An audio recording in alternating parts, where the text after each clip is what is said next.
அதாவது டெஹ்ராடூன் போகிறதுக்கு ஏசி வேணுமா? ஹீலிங்கில் உட்காந்துட்டு இருக்காரு. எனக்கு ஏசி இல்லைன்னு பாருங்க. உத்தரகாசியில் இருக்கக்கூடிய விஸ்வநாத டெம்பிளுடைய கருவறை வரைக்கும் வீடியோ எடுத்திருக்கோம் உங்களுக்காக தரிசனத்துக்கு. அவருடைய லக்கேஜ் பார்த்தீங்கன்னா தெரியும், நாங்கள் கேங் லீடர்னு சொல்கிறோன்னு. ஒரு வீட்டுக்கு தேவையான அத்தனை பொருளும் உள்ளே இருக்குது. குக்கரு, கேஸ் ஸ்டவ் தவிர மீது எல்லாமே வச்சுருக்காரு. எவ்வளோ ஸ்டீப்பாக ஏற வேண்டியது இருக்குது பாருங்கள். நம்ம போட்ட ஒருத்தர் ஸ்டவ்வை கட்டி தூக்கிட்டு ஏறிட்டு இருக்காரு. நம்மளால் அதெல்லாம் நினச்சி கூட பார்க்க முடியல. எவ்வளோ கஷ்டப்பட்டோமோ அந்த கஷ்டம் எல்லாம் போயிடுச்சு. இதை பார்த்துக்கோம், இந்த வியூ பார்த்துக்கோம். இங்கே பாருங்கள், அந்த மரத்துக்கு நடுவில் சூரியன் எவ்வளோ அழகாக இருக்குன்னா. சுற்றியும் ஐஸ் இருந்தாலும் தண்ணிக்கு ஒரு சொட்டு கிடையாது. தண்ணிக்கு நமக்கு ஏற்பாடு பண்ணுறாங்க பாருங்க.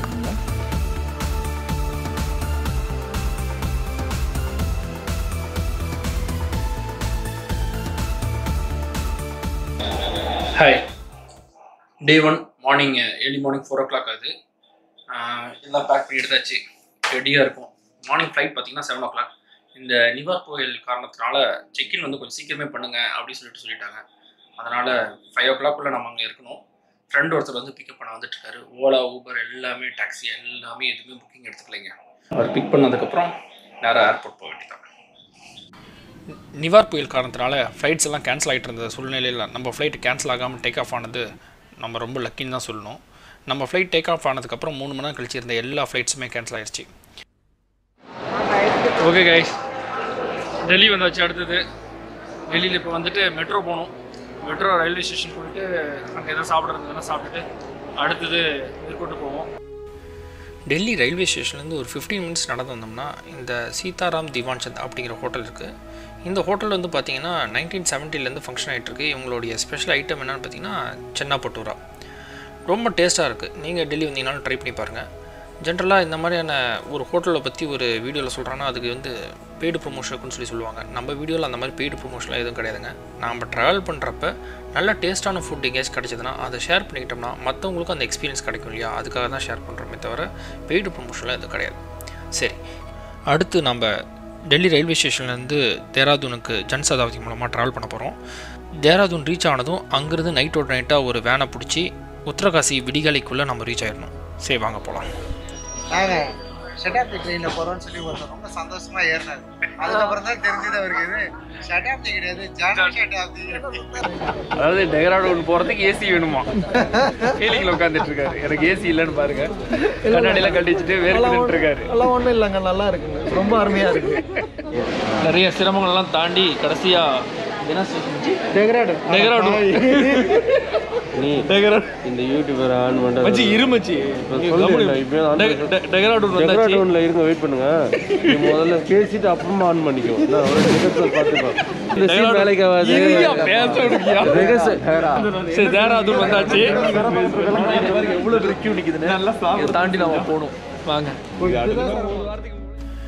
டே 2 ஏர்லி மார்னிங் 6 o'clock நம்ம உத்தரகாசி ரீச் ஆயாச்சு. நேற்று நைட்டு தேராதூன்லேருந்து இங்கே ஒரு வேன் பிடிச்சி வந்து சேர்ந்துருக்கோம். இந்த ஊருக்கு ஏன் உத்தரகாசின்னு பேர் வந்ததுன்னு பார்த்தீங்கன்னா, ஜென்ரலாக இந்தியாவில் மொத்தம் 3 காசி சொல்லுவாங்க. ஒன்று உத்தரகாசி. உத்தர் அப்படின்னா சான்ஸ்கிரிட்டில் நார்த்துன்னு அர்த்தம். இந்தியாவுடைய நார்த் டைரக்ஷனில் இருக்கிறனால இதுக்கு வந்து உத்தரகாசி அப்படின்னு பேர். ரெண்டாவது நம்ம ஊரில் இருக்கக்கூடிய தென்காசி, தென் திசையில் இருக்கிறனால அதுக்கு தென்காசின்னு பேர். மூணாவது வாரணாசியில் இருக்கக்கூடிய காசி. இந்த பகுதி மக்கள் கேதார்நாத்துக்கு நடப்பயணமாக போகிறதுக்கு முன்னாடி ஃபஸ்ட்டு கும்பிட்டுட்டு போகிறது இந்த உத்தரகாசியில் தான். நாமளும் இங்கே தரிசனம் பண்ணிட்டு போவோம். சரி வாங்க, உத்தரகாசியில் இருக்கக்கூடிய விஸ்வநாத டெம்பிளுடைய கருவறை வரைக்கும் வீடியோ எடுத்திருக்கோம் உங்களுக்காக தரிசனத்துக்கு.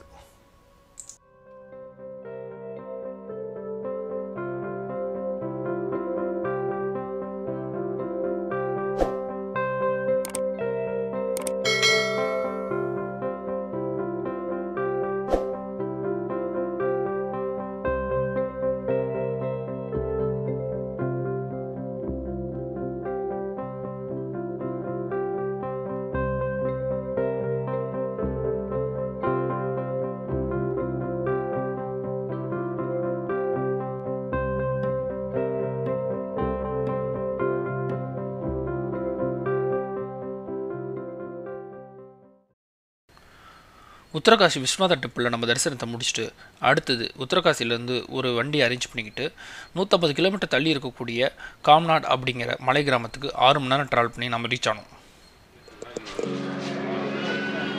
ஓகே கைஸ், 2வது நாள் ஈவினிங் 5 o'clock ஆகுது. இது வரைக்கும் தான் வண்டிக்கு வந்து வருது. இதுக்கு அடுத்தது வந்து நம்ம நடந்து தான் போய் ஆகணும். வரைக்கும் ஒரு 1900 meters ஹைட் வந்து ஏறி இருக்கோம். அடுத்து நடக்க ஆரம்பிப்பாங்க. ஒரு 15 மினிட்ஸாக நடந்துக்கிட்டு இருக்கோம். இன்றைக்கி நைட்டு கேம்ப் பார்த்திங்கன்னா அங்கே தூரத்தில் ஒரு மலை இல்லைங்களா, அந்த மலையுடைய உச்சியில் தான் இன்றைக்கி கேம்ப் அடிக்கிறதுக்கு பிளான் பண்ணி நடந்துக்கிட்டு இருக்கோம். ஹார்ட்லி எப்படி அங்கே ரீச் ஆகிறதுக்கு ஒரு 3 மணி நேரம் ஆகும்னு நினைக்கிறேன். ஸோ ஒரு 9 மணி அந்த ரேஞ்சில் நம்ம அங்கே கேம்ப் பண்ணுவோம். சரி வாங்க போகலாம். Day 2 கேம்பிங் சைட் வந்து இது தான். அங்கே தூரத்தில் ஒரு கிராமம் தெரியுதுங்களா, லைட்டெல்லாம் எரியுதுல, அங்கேருந்து ஒரு 3 மணி நேரம் நடந்து வந்ததுக்கப்புறம் இந்த மாட்டுக்கொட்டாய் ஒன்று இருக்குது. இந்த மாட்டுக்கொட்டாயில் தான் இன்றைக்கி நைட் நம்ம வந்து தங்க போகிறோம். உள்ளே காமிக்கிறேன் பாருங்கள்.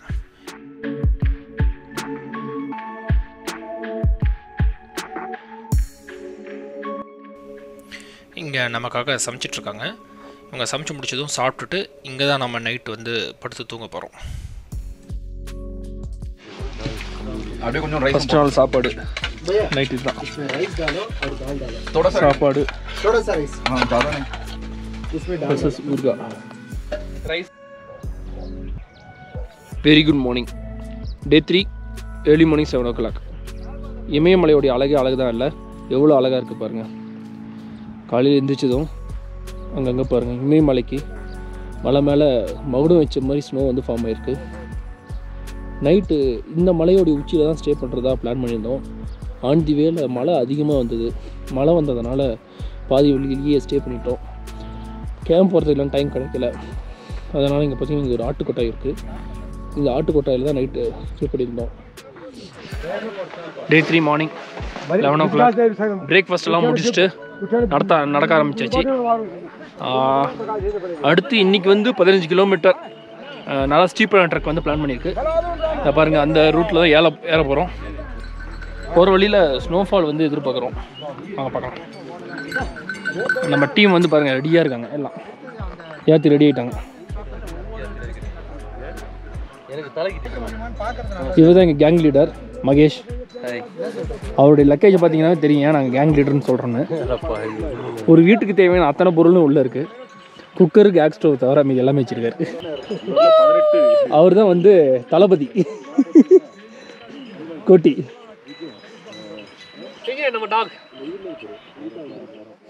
இப்போ ஒரு 15 மினிட்ஸ் ஹைக் பண்ணியிருக்கோம். இந்த 15 மினிட்ஸ் ஹைக் அப்புறம் பார்த்தீங்கன்னா பக்கத்தில் அருவி கொட்டுற மாதிரி சவுண்டு கேட்குது. அநேகமாக அந்த இடம் பாஸ் பண்ணுவேன்னு நினைக்கிறேன். என் மேலே நடந்துகிட்ருக்கிறவர் வந்து விக்னேஷ். ஹாய் விக்கி. ரொம்ப எக்ஸ்பீரியன்ஸான ட்ரக்கர். 6000 மீட்டர்ஸ் ஆல்டிடியூட் வரைக்கும் இது வரைக்கும் கிளைம் பண்ணியிருக்காரு. அவர் தான் கற்றுத்துட்ருக்காரு நமக்கு. ஏன்னா ஹை ஆல்டிடியூட் ட்ரக்கு இதுதான் நான் வெரி ஃபர்ஸ்ட் டைம். ரொம்ப வேகமாக போகணுன்னு நினைக்காதீங்க, ஸ்லோவாக நடங்க, ஸ்டேடியாக நடங்க, நிற்காமல் நடங்க. அதுதான் இந்த ஆட்டிடியூட்லாம் தேவை அப்படின்னு நமக்கு அட்வைஸ் பண்ணார். அதை பேஸ் பண்ணி ஸ்லோவாக நம்மளுடைய ஹைட்டை வந்து இன்க்ரீஸ் பண்ணிகிட்டே வரோம். வாங்க அந்த அருவி கொட்டுற இடத்துக்கு போக ட்ரை பண்ணுவோம். பனிக்கட்டிகள் உருகி தண்ணி போயிட்டுருப்பாங்க. இந்த சத்தம் தான் நம்ம கேட்டுகிட்டே இருந்தது. நல்லா சுத்தமான தண்ணி பிடிச்சி வச்சுருக்கேன் போகிற வெளில குடிக்கிறதுக்கு. और हम केदारनाथ के लिए ट्रैक शुरू कर दूसरे पड़ाव में स्टार्टिंग कर रहे हैं और हमारे साथ COVID-19 லாக்டவுனால் பாதிக்கப்பட்டது நாமெல்லாம் மட்டும் இல்லை, இவங்களும் தான். இவர் தான் எங்களுடைய கைடு. இவர் பேர் வந்து கங்கா விஷ்ணு பாய். இந்த வருஷத்தோடைய ஃபஸ்ட்டு வருமானமே நாங்கள் தான் தந்திருக்கோம். ஃபஸ்ட்டு வருமானம் நாங்கள் தந்திருக்கிறது சந்தோஷமாக இருந்தாலும் வருஷத்தோடைய கடைசியான டிசம்பர் மாதம் தான் உங்களுக்கு வருமானமே வந்திருக்கு. ஒரு வருஷம் ஃபுல்லாக வருமானம் இல்லாமல் இவங்க இருந்திருக்காங்கன்னு நினைக்கிறப்ப கொஞ்சம் வருத்தமாக. தேங்க்யூ. சுக்ரியா பையா. எவ்வளோ ஸ்டீப்பான கிளைம் ஏறி இருக்குன்னு பாருங்கள். இவ்வளோ ஸ்டீப்பான கிளைம் தொடர்ந்து ஒரு 45 மினிட்ஸ் வாக். அப்புறம் சின்னதாக ஒரு ரீக்கு பண்ணிகிட்ருக்கோம். இது பாருங்க, இவங்க 2 பேரும் எவ்வளோ வயசானவங்களாக இருந்தாலும் செம்ம பேசி மெயின்டைன் பண்ணுறாங்க. செம்ம ஸ்பீடாக ஏறுறாரு. இவருக்கு 60 ஆகுது. செகண்ட் உட்காந்துருக்கு அவருக்கு 58 ஐ திங்க் 58 ஆகுது. 2 பேரும் பிரித்து மேறாங்க. ஒரு 2 hours ஏறி இருக்கும். 2 hours ஏறினப்போ இப்போ ஹைட் வந்து பார்த்திங்கன்னா 2450 மீட்டர்ஸ் ஹைட்டில் இருக்கும். இந்த பர்டிகுலர் பிளேஸ் பேர் வந்து துல் புகியால். அப்படின்னா புகையால் அப்படின்னா கிராஸ்லேண்டுன்னு அர்த்தம். இங்கே பாருங்கள், இப்போ வரன்னு இருக்கு இல்லையா, அது வின்டர் ரீசன்னால எப்படி இருக்குது. இன்னும் கொஞ்சம் போய் ரெயினெல்லாம் வந்ததுக்கப்புறம் சம்மர் வந்ததுன்னா நம்ம முட்டி வரைக்கும் இங்கே வந்து புல்வெளி இருக்குங்கிறாங்க. அண்ட் தென் இதுதான் நம்ம வந்த வழி. அங்கே தூரத்தில் ஒரு கிராமம் தெரியுதுங்களா, அந்த வழியாக தான் இந்த வேலி வழியாக ஏறி எவ்வளோ தூரம் வந்திருக்கோம். 2 hours வந்ததுக்கப்புறம் இந்த பிளேஸில் சின்னதாக ஒரு ரீக்ரூப்பிங், இங்கே ஒரு சின்னதாக ஒரு ரீக்ரூப் பண்ணிவிட்டு அடுத்தது மேற்கொண்டு ஏறி இந்த சமிட் இருக்கு இல்லையா, இந்த பீக்கை வந்து தாண்டி அந்தாண்ட கீழே இறங்கிடணும். இன்றைக்கி டார்கெட் அதுதான். ஒரு 1/2 hour ரெஸ்ட் எடுத்து முடிச்சாச்சு. அடுத்தது மேற்கொண்டு ஏற ஆரம்பிக்கணும். ஏன்னா நைட் வரைக்கும் ஏறிட்டு இருக்க முடியாது. ஈவினிங்குள்ளே அது போஸ்ட் லஞ்சு ஒரு 15 கிலோமீட்டர் முடிச்சு செட்டில் ஆகணும்.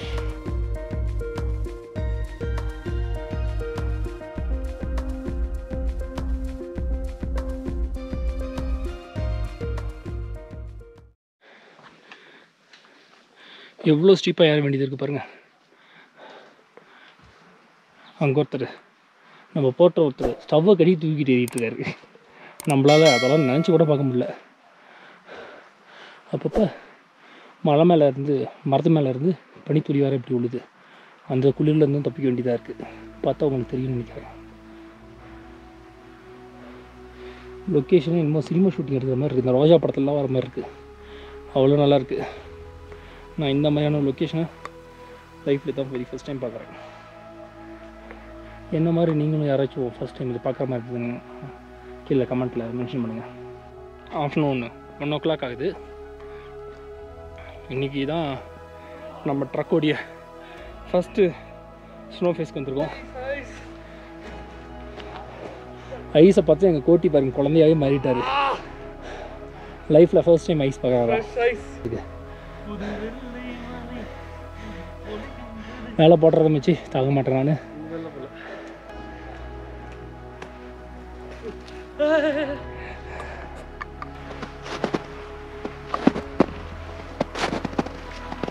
ஐஸோட சவுண்டு கேட்கணும் நினைக்கிறேன்.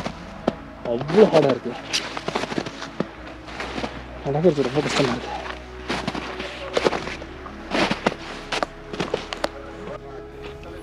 நம்ம வீட்டில் பெரியவங்க கண்ணு படாமல் இருக்கணுங்கிறதுக்காக சுற்றி போடுவாங்க இல்லையா, அந்த மாதிரி இவர் இந்த பாஸ் ஏறி வந்ததுக்கு நம்ம கண்ணு படாமல் இருக்கணும்னு சுற்றி போடுறாரு. இந்த இடத்துக்கு கோபிக்கால் பாஸ் அப்படின்னு சொல்லிட்டு பேர். அதாவது இந்த மலையோடைய ஒரு சைட்லேருந்து இன்னொரு சைடு போகிறதுக்கு, இந்த மலையை தாண்டி போகிறதுக்கு யூஸ் பண்ணுற பாதை இது. உத்தரகாசிலேருந்து தெரி டிஸ்ட்ரிக்கு போகிறதுக்கு யூஸ் பண்ணுற பாதை இது. இது பார்த்திங்கன்னா ஒரு சைடு 2 சைடுமே வந்து இறக்கமாக இருக்கு இல்லையா, ஒரு சைடு ஃபுல்லாக ஏறி அந்த மலையை தாண்டி திரும்ப இன்னொரு சைடு இறங்கணும். இந்த மாதிரி போகிறதுக்கு வந்து பாஸ்ன்னு பேர். பேகை கழட்டி வச்சதுக்கப்புறம் என்னமோ பிரசவம் முடிஞ்ச மாதிரி இருக்குது. அப்படி ஒரு ரிலாக்ஸேஷன். 13-14 கிலோ இருக்குது பேகு. ஜாக்கெட்ஸ் எல்லாத்தையும் கழட்டிட்டோம். ஏன்னா இவ்வளோ மணியாக இருந்தாலும் பாருங்கள் நடக்கிறப்ப அப்படி வேர்க்குது. அதனால் ஒரே ஒரு டிஷர்ட் மட்டும் தான் போட்டிருக்கேன். டெம்பரேச்சர் வந்து இப்போ 10 to 8 இருக்கலாம். அண்ட் ஆட்டிடியூட் வந்து 2800 meters இருக்கும். நம்மளுக்கு அங்கே மக்கள் விளையாடிட்டு இருக்காங்க ஸ்னோவில். நாமளும் போய் கலந்துக்கலாம் வாங்க.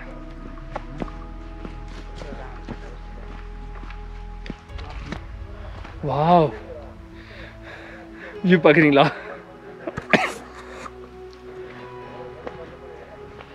எப்படி பாருங்க. ஃபர்ஸ்ட் டைம் லைஃப்பில் ஃபர்ஸ்ட் டைம் இந்த மாதிரி வரேன். ஈஸியாக போயிருந்துருக்கலாம் வண்டி ஏறி. அந்த மாதிரி ட்ரக்கிங்கில் இவ்வளோ கஷ்டப்பட்டு சான்ஸே இல்லை. எவ்வளோ கஷ்டப்பட்டோமோ அந்த கஷ்டம் எல்லாம் போயிடுச்சு இதை பார்த்ததும், இந்த வியூ பார்த்ததும். இங்கே பாருங்கள், அந்த மரத்துக்கு நடுவில் சூரியன் எவ்வளோ அழகாக இருக்குங்க. இது பாருங்கள், இங்கே ஒரு ஓல்டு கேம்ப் சைட் இருக்குது. இது வந்து சம்மர் கேம்புக்கு வந்து ஃபுல்லாக ரெடி பண்ணி வச்சுட்டு போயிருக்காங்க. சம்மர் டைமில் வந்து இந்த ஸ்னோவெல்லாம் உருகுனதுக்கப்புறம் தூரத்தில் இருக்கிற இந்த கிளேசியர்ஸ்லாம் அழகாக தெரியும். அப்போ அதை பார்க்குறதுக்காக இங்கே வந்து மக்கள் தங்குவாங்க. அவங்களுக்காக இந்த கேம்ப் சைட்டு. இப்போ ஹெவி ஸ்னோஃபால் இருக்கிறனால இதெல்லாம் வந்து கைவிடப்பட்டிருக்கு. இந்த அந்த ஓல்டு கேம்ப் சைட்.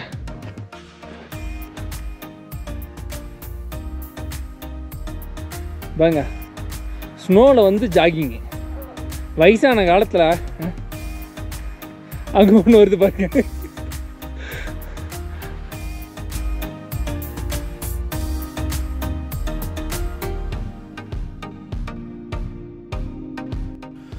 ஸ்னோவில் விளையாடி பிடிச்சதும் அப்படி இங்கே ஓரமாக உட்காந்து இங்கேயே லஞ்செல்லாம் சாப்பிட்டு முடிச்சிட்டோம். சப்பாத்தி உருளைக்கிழங்கு தந்தாங்க. அடுத்தது மேற்கொண்டு கீழே இறங்க ஆரம்பிக்கணும்.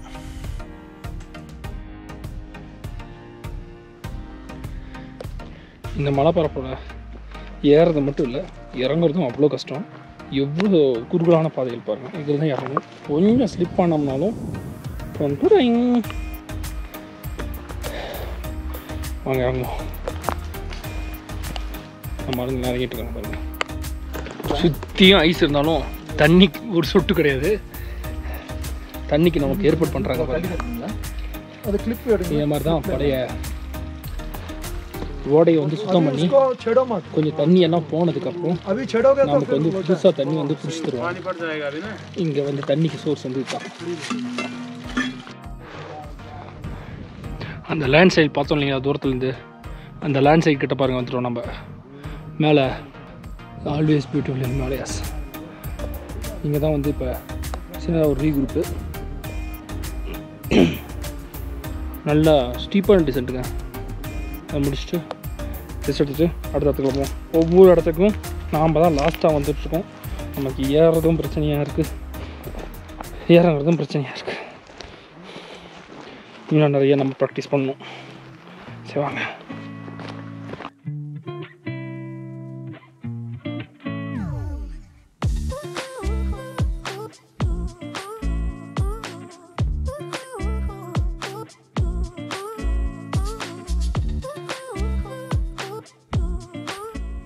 மணி இப்போ 6 மணி ஆகிடுச்சு. 6 மணி ஆனதும் நல்லா குளிர் ஆரம்பிச்சிருச்சு. அதனால் மேற்கொண்டு நடக்க முடியல. சரி இங்கேயே டென்ட் அடிச்சு தாங்களான்னு சொல்லிட்டு டென்ட் அடிச்சிருக்கோம். டே 3 கேம்பிங் சைட் வந்து இதுதான்.